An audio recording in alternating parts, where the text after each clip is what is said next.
Welcome to சவுந்தர்ஸ் kitchen. சுவையாக சமைக்கிறோம், செமையாக சாப்பிட்றோம்.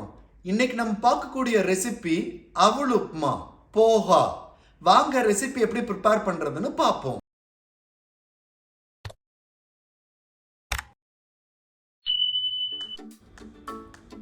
ஒரு கடாயில் கொஞ்சமாக எண்ணெய் சேர்த்துக்குங்க. இப்போ எண்ணெய் நல்லா காஞ்சிருச்சு. ஃப்ளேமை சிம் பண்ணிட்டு அரை ஸ்பூன் கடுகு சேர்த்துக்குங்க. அரை ஸ்பூன் உளுத்தம்பருப்பு, ஒரு ஸ்பூன் கடலைப்பருப்பு, கொஞ்சம் முந்திரி, பொடியா நறுக்கி வச்சிருக்கிற பெரிய வெங்காயம் சேர்த்துக்கங்க. நீல வாக்கில் கட் பண்ண பச்சை மிளகாய் சேர்த்துக்கங்க. கறிவேப்பிலை சிறிதளவு, இஞ்சி பொடியாக நறுக்கிய இஞ்சி சிறிதளவு. இப்ப வெங்காயம் வதங்கிறதுக்கு கொஞ்சமா உப்பு சேர்த்துக்கிறேன். சேர்த்துட்டு நல்லா வதக்கி விடுங்க. வெங்காயம் நல்லா பொன்னிறமா வதங்கிருச்சு. இதுல கொஞ்சமா மஞ்சத்தூள் சேர்த்துக்கங்க. மஞ்சத்தூள் சேர்த்துட்டு சிறிதளவு பெருங்காயத்தூள். இப்ப மஞ்சத்தூள் பெருங்காயத்தூள் சேர்த்ததுக்கு அப்புறம் அதை கொஞ்ச நேரம் நல்லா எண்ணெயில வதக்கி விடுங்க. அப்பதான் பச்சை வாசம் போகும். இப்போ அவல் சேர்த்துக்கலாம்.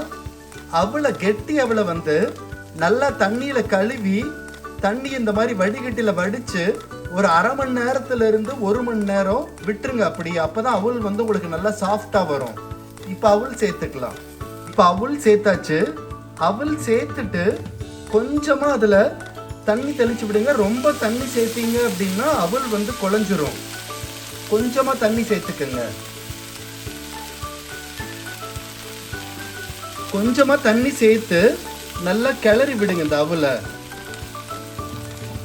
ஃப்ளேமை சிம்ல வச்சு ஒரு மூடி போட்டு கொஞ்ச நேரம் இதை மூடி வைங்க.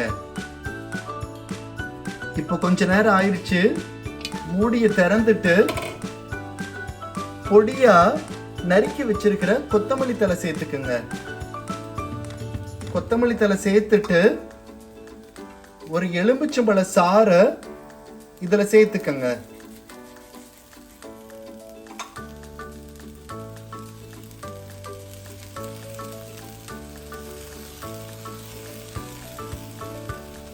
கொத்தமல்லி தலைய நல்லா கிளறி விட்டு ஸ்டவ் ஆஃப் பண்ணிருங்க.